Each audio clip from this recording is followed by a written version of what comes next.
Okay, so already we have seen in the previous class the algorithmic steps.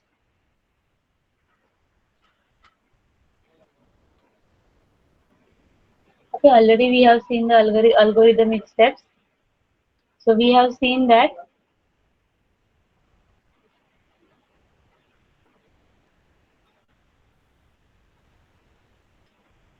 so algorithm is having a two different parts. We can say one is the head part and another one is the body part. Algorithm is having a two different parts. One part is the head part and another part is the body part.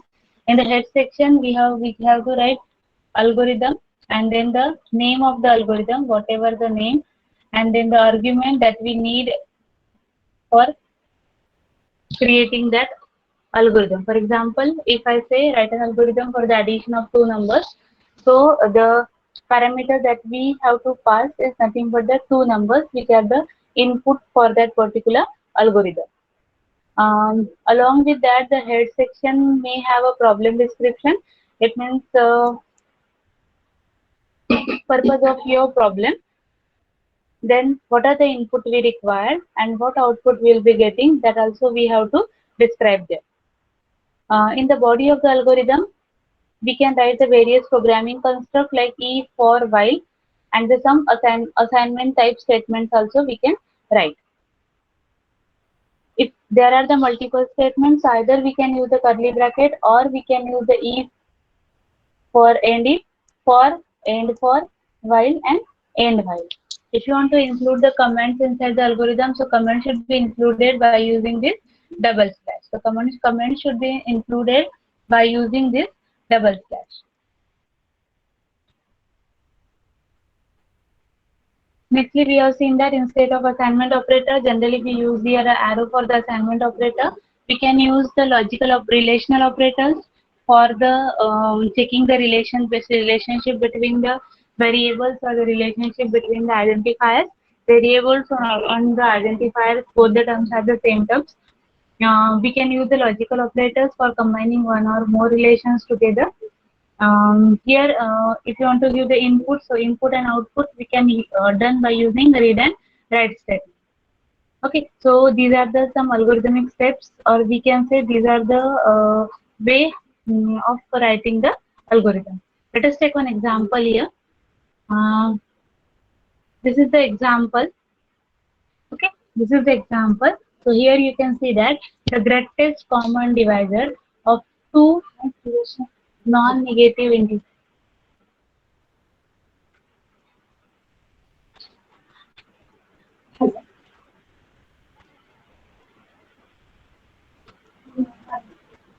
The greatest common divisor of two non-negative integers m and n. Okay, so our problem is we want to find out the greatest common divisor between two non-negative integers. For example, that two non-negative integers are nothing but the m and n. Okay, now we can denote it by GCD of m comma n. We can denote it by GCD of m comma n. So we know that what is this GCD? So GCD is nothing but the largest integer number that divides both m and n evenly. Okay, with the remainder of 0. So what is the GCD? So greatest common divisor. Everyone knows that the greatest common divisor is nothing but the largest integer number that divides the both m and n evenly with a remainder of 0. So this is our problem statement. Okay. Now the algorithm that we use for finding the GCD, we call it as a Euclid's algorithm. The algorithm that we use for finding the GCD, that is nothing but the Euclid's algorithm. Okay. Now this Euclid algorithm is based on the repeatedly equality of GCD m comma n equals to GCD of n comma m mod n. Okay, so here we use the recursion. Recursively, it calculates it. I think everyone knows the logic of GCD. Okay, so what we first of all call the GCD of m comma n, and within the program again we call GCD of n comma m mod n. So where m mod n is nothing but the remainder of division by of m by n. And up to कब तक ये procedure चलेगा? until the m mod n is equals to 0. जब तक m mod n 0 नहीं आता है, until we have to proceed that, so that we can get the GCD.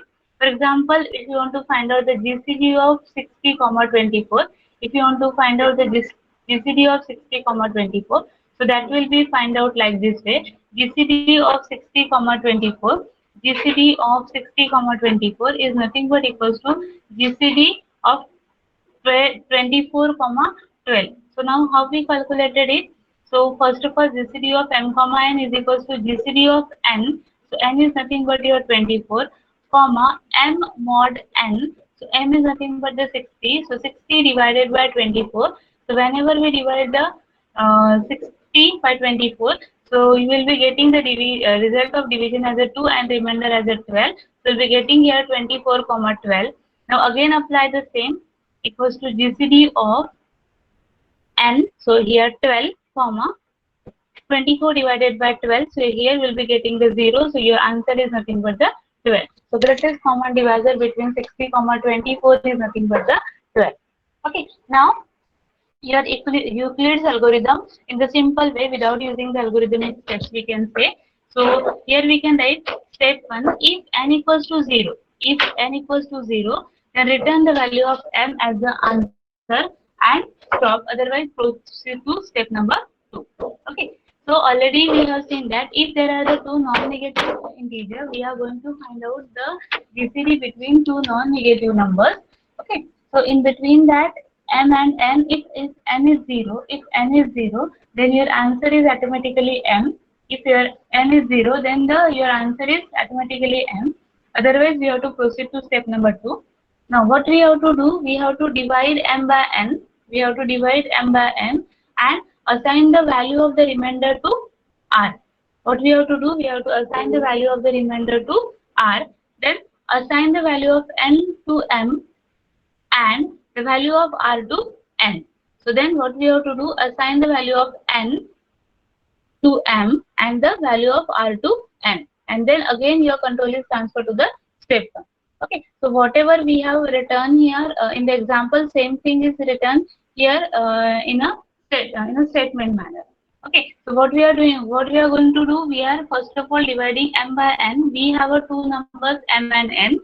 So first of all we are dividing m by n and suppose we'll be getting remainder as a r. That is your step number 2. Now we have a remainder r.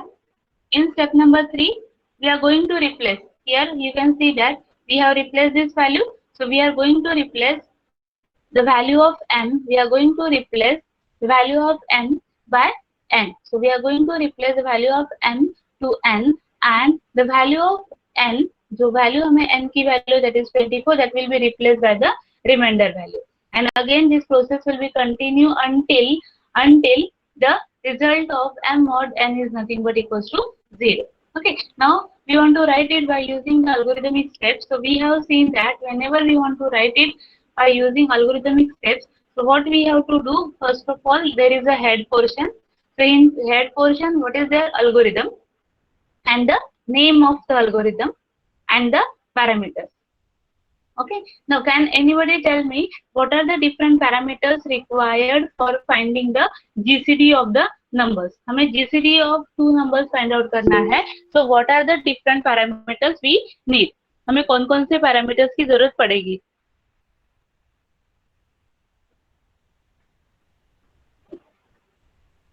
Parameters, we can say parameters are nothing but the arguments or the values that are required to fulfill our task. For example, if you want to perform the addition of two numbers, if you want to perform the addition of two numbers, okay, if you want to perform addition of two numbers, yeah, m and n, good. If you want to perform the addition of two numbers, so a and b are nothing but the parameters. Okay. Now here, in terms of a pseudocode, so Euclid's algorithm for computing GCD of m comma n, Euclid's algorithm for computing Okay, so Euclid's algorithm for computing GCD of m comma n in terms of a pseudocode. In terms of a pseudocode. Okay, in terms of a pseudocode. Generally, previously we uses the algorithm. So algorithm is nothing but simply will be having a English like statement. So like this one. So this is nothing but the algorithm. This is nothing but the algorithm. We have written everything in English like statement. This is nothing but the pseudocode. We can call it as an algorithm also. Okay. So algorithm Euclid underscore GCD m comma n. Okay. Now I told you in the steps of the algorithm.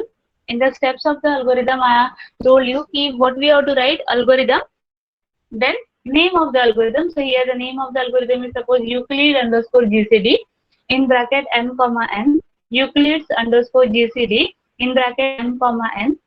Now first thing is nothing but the comment. First thing is nothing but the comment, and that comment is nothing but related to the problem description. So what is our problem? We want to compute the greatest common divisor by using Euclid's algorithm. Okay, what is our problem statement? Our problem statement is compute GCD m comma n by Euclid's algorithm. Okay. Secondly, we can use here a input. So input कैसे होना चाहिए हमारा? So input is nothing but your two non-negative, not both zero, integer m and n. Okay. So input में क्या होना चाहिए? दोनों भी नॉन नेगेटिव नहीं होने चाहिए और दोनों में से दोनों भी जीरो नहीं होने चाहिए. That is nothing but your input. Output, what output you will be getting? As the output you will be getting greatest common divisor of m and n.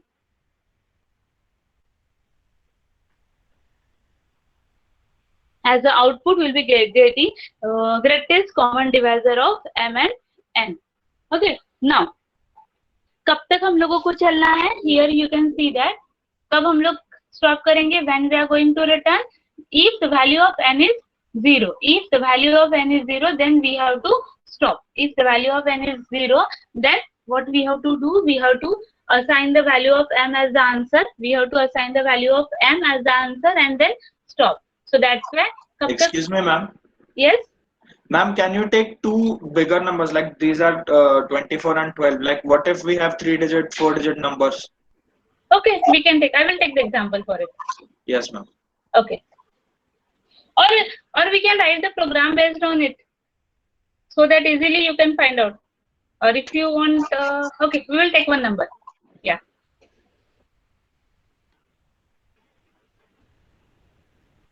So tell me the numbers. आप लोग ही बता दो. We will see here.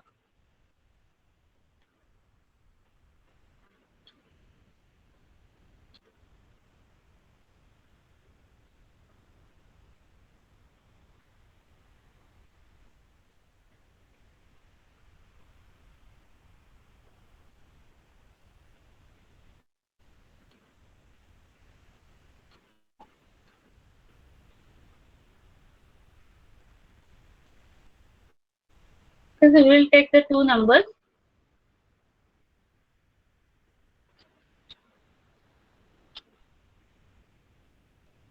Tell me the any two numbers. Ma'am, Chintamani has. Okay. Oh, yeah. 5221 and 4582, na? Okay. Yes.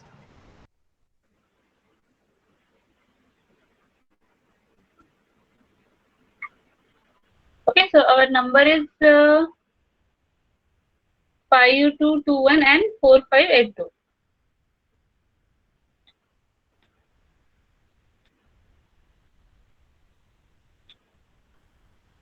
So we have a number as a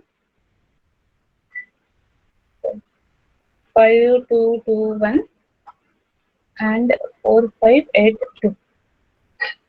Okay. So this we can say this is our m, and this is our n.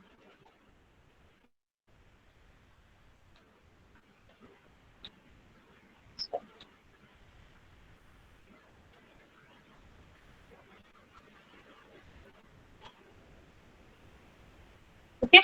Now, so this is our algorithm.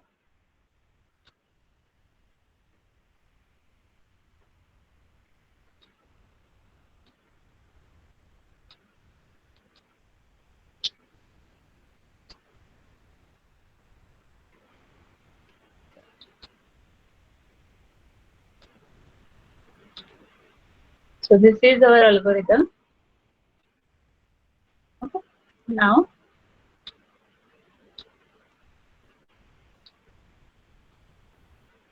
here n is having a value 4582. It means n is not equals to 0. We have to apply this loop until the n is having a value 0. Okay. So first of all, what we have to do? First of all, we have to calculate the value of r. So we are going to calculate it m divide m mod n. So the meaning of this m mod n is nothing but we have to divide this 5221 divided by 4582. Okay. So what we have to do? We have to divide 5221 divided by 4582. Okay. So you'll be getting the answer as a 1 and remainder में हम लोग को क्या मिलेगा? We'll be getting remainder as a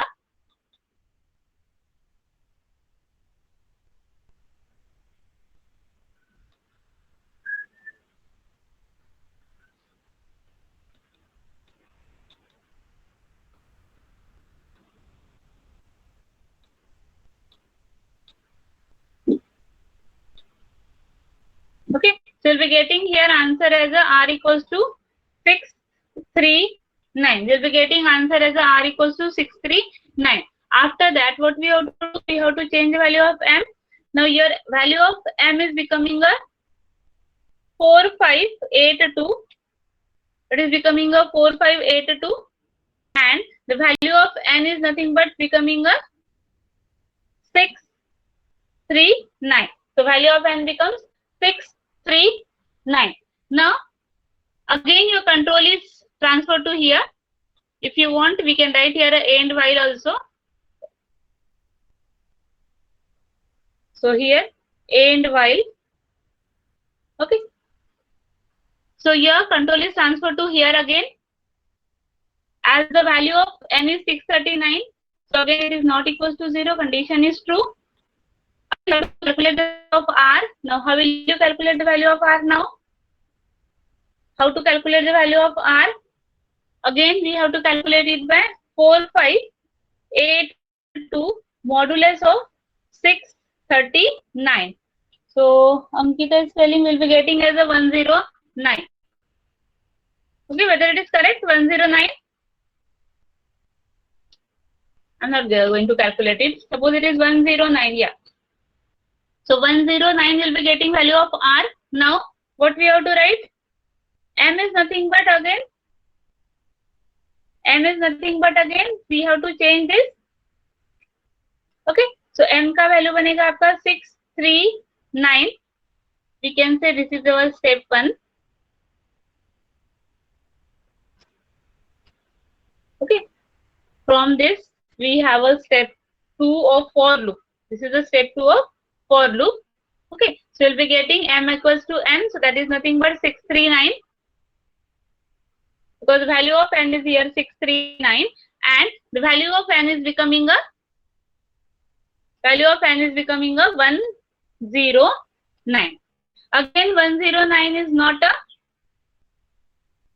109 is not equals to 0. So again in step number 3, what we have to do? We have to write 639 modulus of 109. So what is the answer? 639 modulus of 109. So you will be getting here answer as a 94. You will be getting answer as a 94. Now change the value of m. So as a m we will be getting 109 and as a n we will be getting here 94. Again step number 4. What we have to write? 109 modulus of 94. 109 modulus of 94. So what you will be getting? 15. Yeah. So we will be getting here 15. Okay. So now m is nothing but 94 and n is nothing but equals to 15. Now again n is not equals to 0. So again we have to write here step number 5. Okay, so in step number 5, what you will be getting? 94 modulus of 15. So your answer is 4. Okay, now your m is nothing but equals to 15 and n is nothing but equals to 4. Now in step number 6,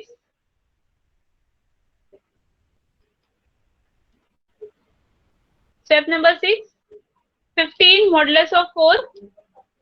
So your answer is 15 modulus of 4,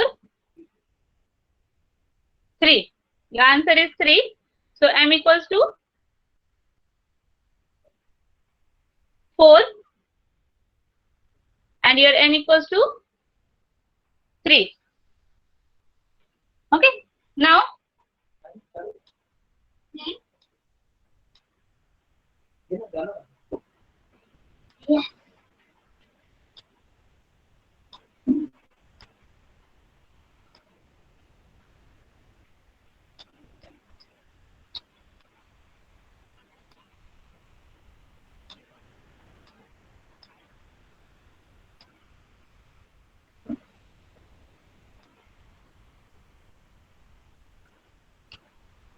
now step number 7.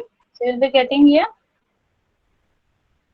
m modulus of, that is 4 modulus of 3.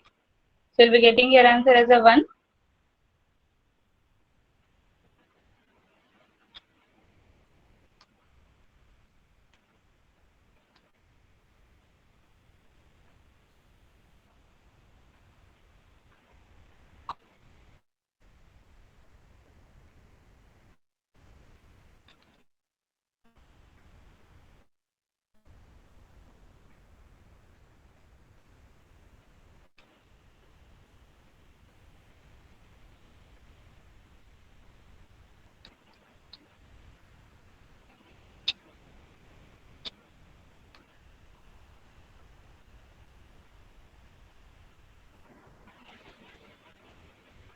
Okay, so here we'll be having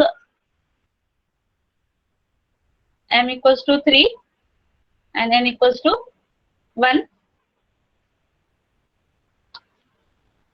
Okay, now again step number 8. What we have to write here? 3 modulus of 1. So your answer is m equals to, sorry, 3 modulus of 1. That means, sorry,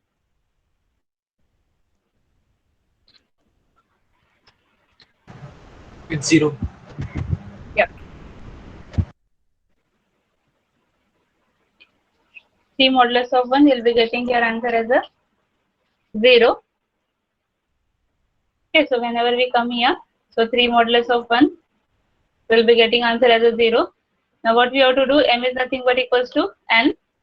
So here m is nothing but equals to 1 and your n is nothing but equals to 0. So your GCD is nothing but, now when your control is transferred to here, n is not equals to 0, condition becomes false. Now return m, so value of m is 1, so GCD is nothing but equals to 1. Yes, so the answer for your GCD is nothing but a 1. Yes, getting this?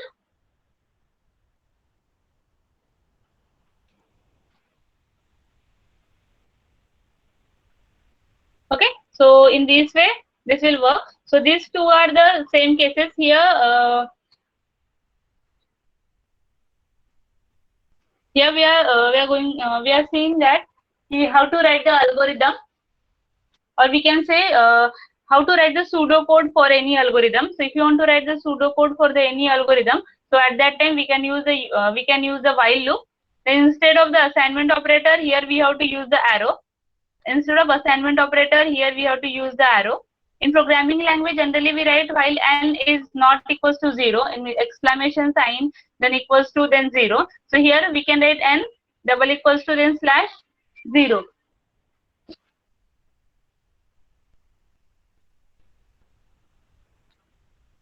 Okay, so this is the way of writing the algorithm, and this is the way how to calculate the GCD between two numbers by using a Euclidean GCD algorithm. Now, if you want to convert this algorithm into programming language, so what we have to do? First of all, we need an input, so we have to take an input as a enter any two numbers, then perform this logic, and then we have to print that the greatest common divisor between m and n is nothing but the m. Okay, so in this way we can calculate this.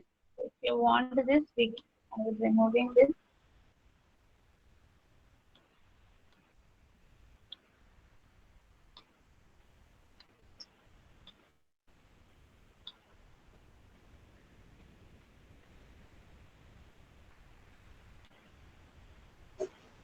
This is this side. Okay. Now our next topic is the fundamentals of algorithmic problem solving.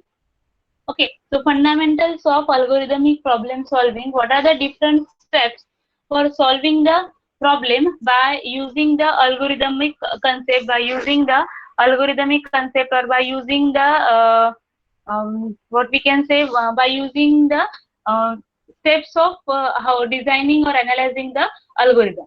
Okay, so fundamentals of algorithm problem solving. It includes a sequence of steps. It includes the sequence of steps.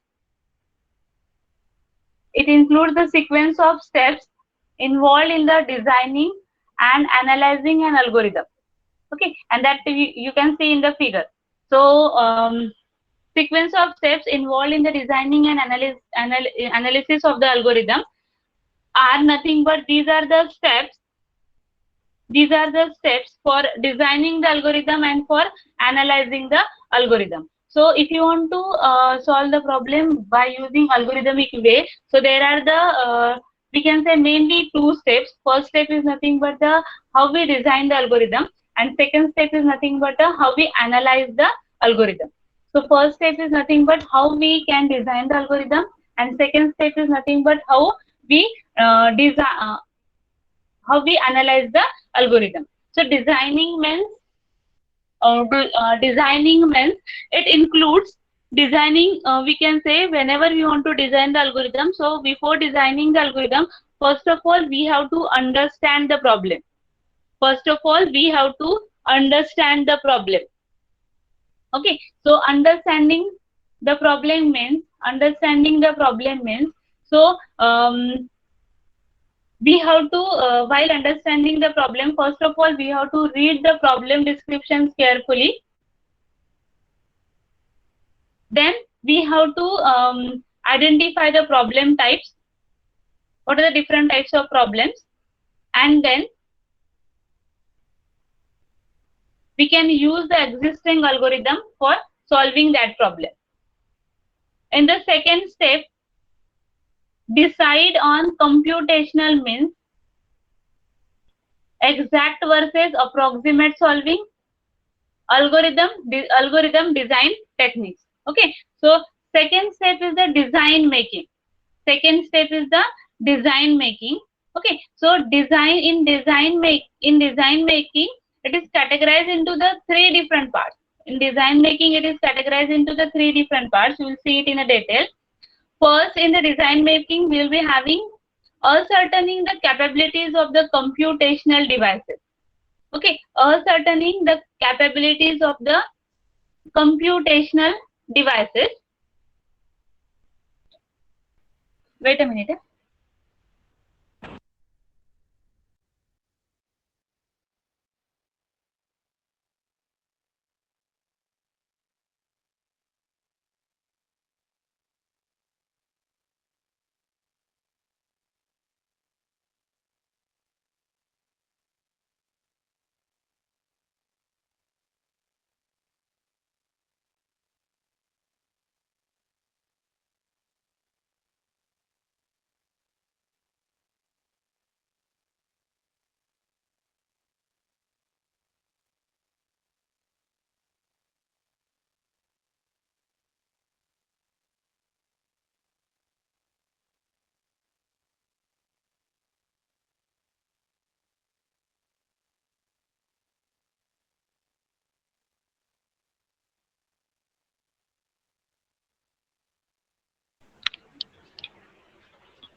Okay, so this decision making is having a three different parts.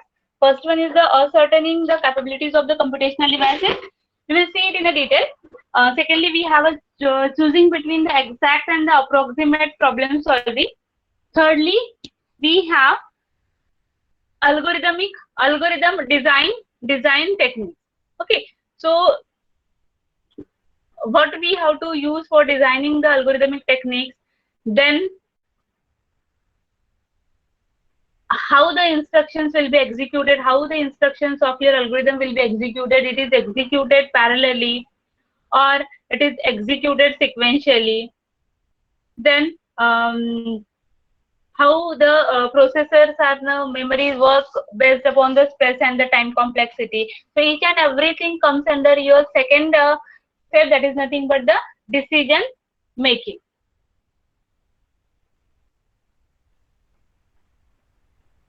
Your third step is nothing but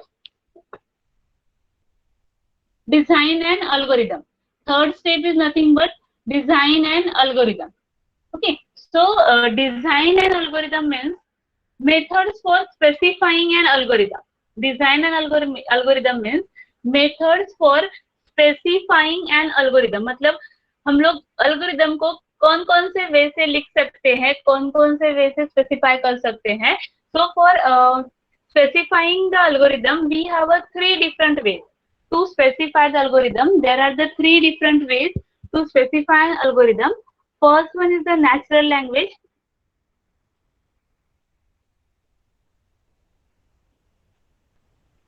First one is the natural language. Second one is the pseudocode, and third one is the flowchart. Okay, so there are the three ways for specifying an algorithm. First one is the natural language. Second one is the pseudocode, and third one is the flowchart. Okay, so these are the three ways for specifying the algorithm or for design the algorithm. So these are the three ways or the three methods with the help of which we can design the algorithm or we can specify the algorithm. So we will see one by one what is this. Next step is your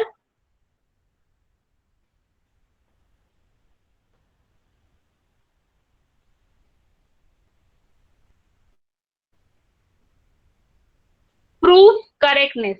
Next step is our proof correctness. Okay, so it is nothing but the proving an algorithm's correctness. Okay, so it is related to the how our algorithm is correct. Okay, so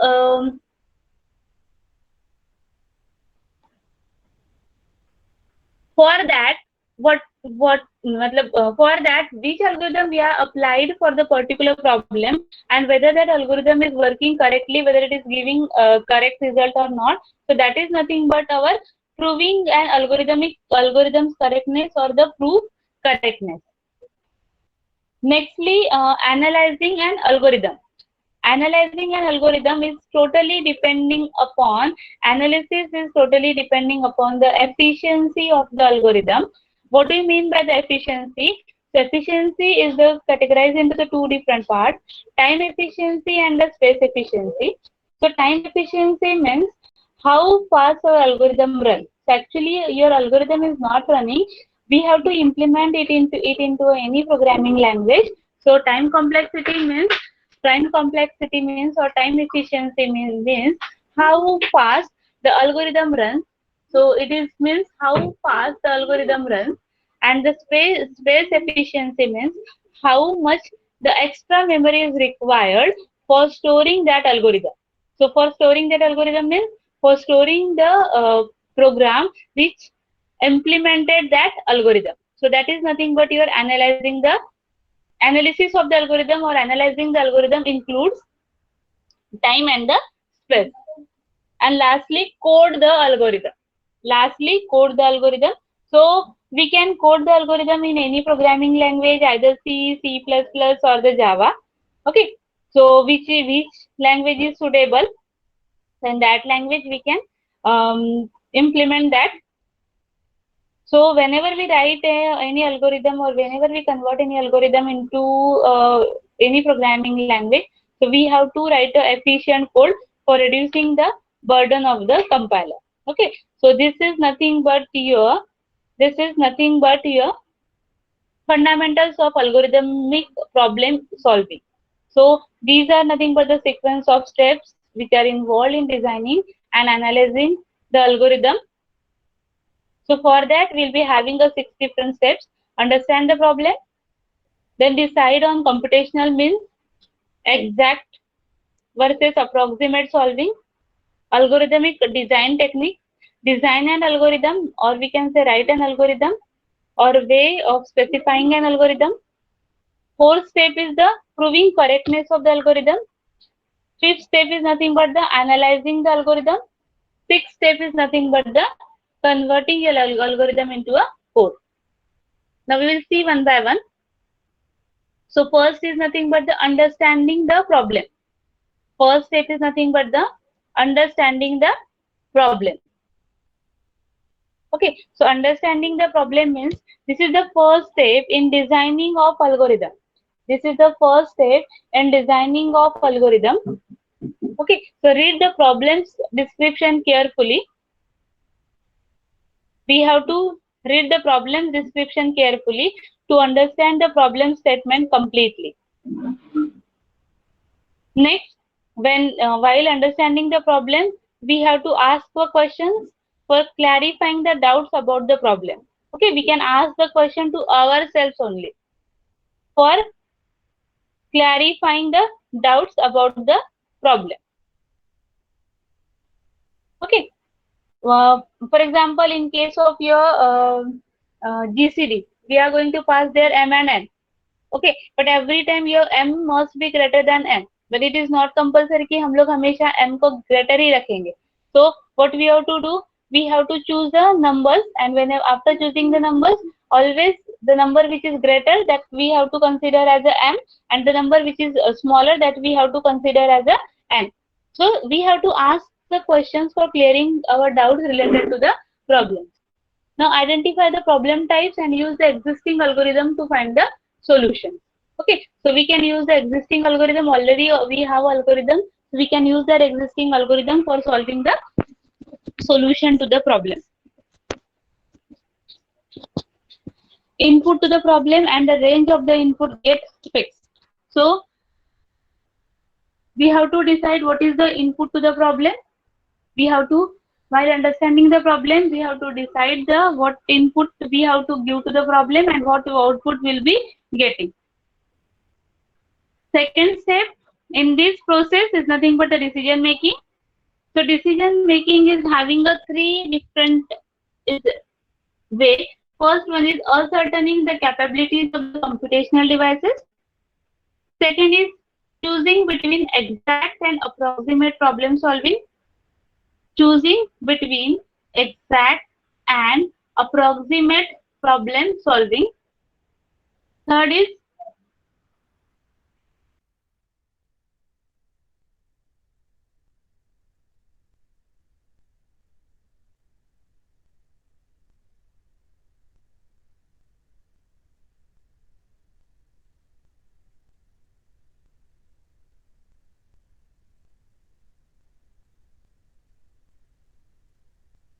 computational devices.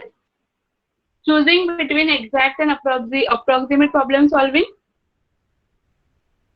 Third is algorithm design technique.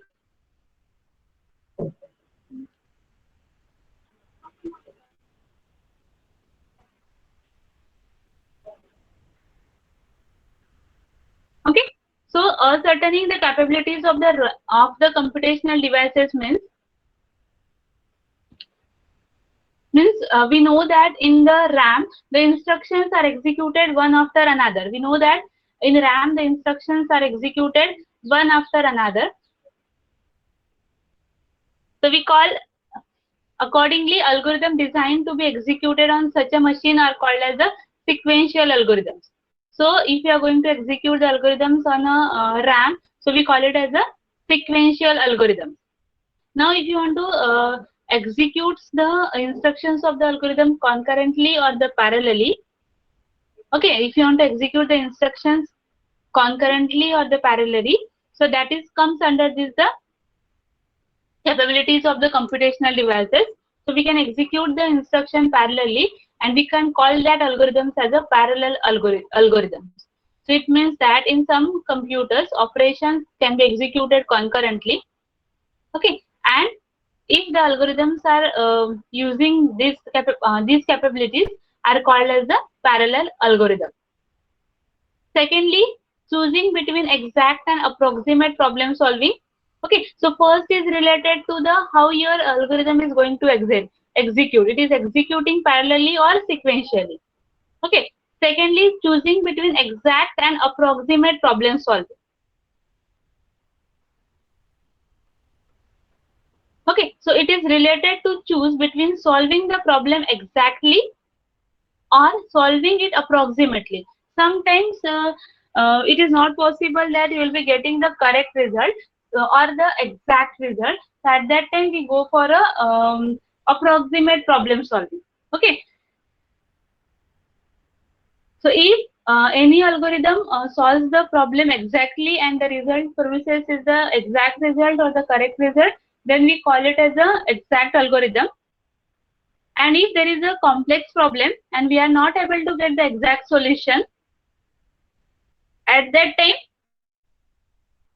we can choose the algorithm that give us the approximate solution to our problem, that give us the approximate solution to our problem. So we call it as a approximation algorithm. We call it as a approximation algorithm. So for example, we can say extracting the square roots.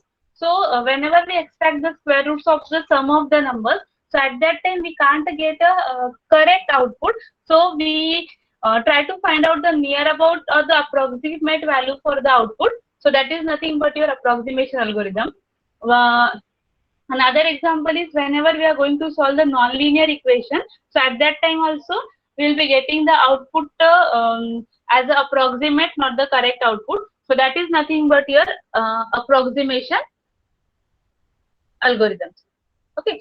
Now third part in your this decision making. Third part in decision making is the algorithm design technique. Okay, algorithm design technique. So this algorithm design techniques is nothing but a general approach for solving the problems algorithmically. So it is the approach for solving the problem algorithmically.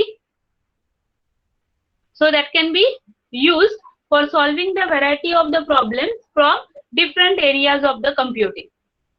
Okay, generally we say algorithm plus data structure is nothing but equals to a programs, or we can say while solving a problems we will add data structure and the algorithm together for solving the problem. We know that algorithms and the data structures are independent, but whenever we want to develop a program we use them combinedly. Okay, we use them combinedly. So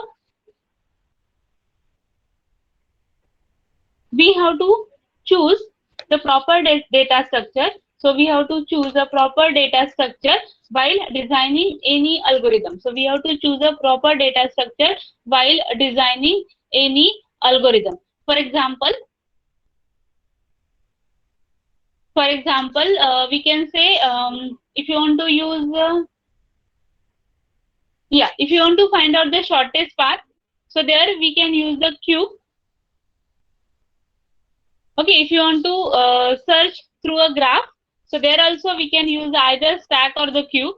So in this way, we can combine the algorithm and the data structure for solving the certain problem. Okay, so an algorithm can also be implemented. We implement the algorithm by using the concept of the data structure. We have a certain algorithmic techniques or the strategies, so that we have seen in our syllabus. So that is nothing but the brute force, divide and conquer, dynamic programming, greedy technique. These are nothing but the sum of the algorithmic strategies. These are nothing but the sum of the algorithmic strategies. Okay, so in this slide, I will share this slide.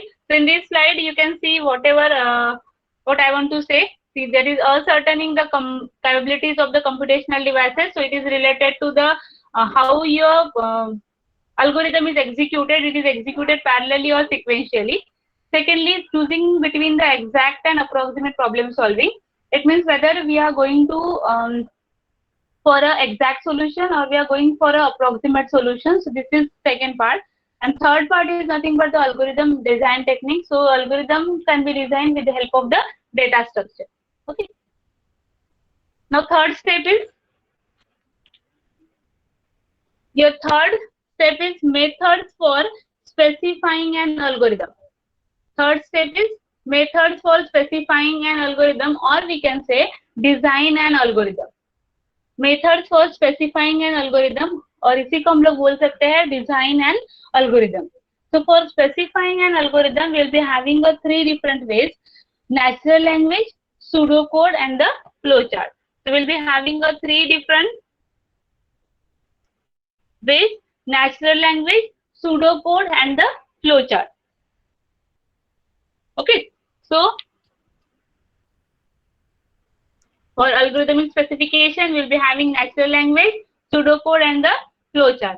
Now, nowadays, instead of using this natural language, pseudocode and the flowcharts are these two are the two options that are widely used for the specifying the algorithms.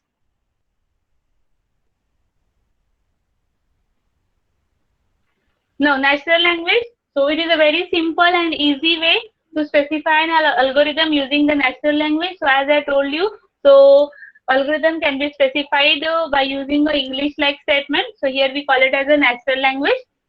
Okay, but many times the specification of an algorithm by using natural language are not clear. Okay, so that's why we have to go for a pseudocode, or we have to go for a that flowchart. Okay, for example, if you want to write the algorithm for the addition of 2 numbers, so in natural language, we can specify the algorithm like this way. Read the first number. Sorry, here, not a first number. Here we have to read the second number. Read the second number, then add the above 2 numbers and store the result in C. And for this, display the result from C. So, in a English-like statements, if you are going to specify your problem statement, if you are going to specify the problem statement in a natural language, so this that is also possible. But nowadays, instead of using this natural language statement, we go for a pseudocode.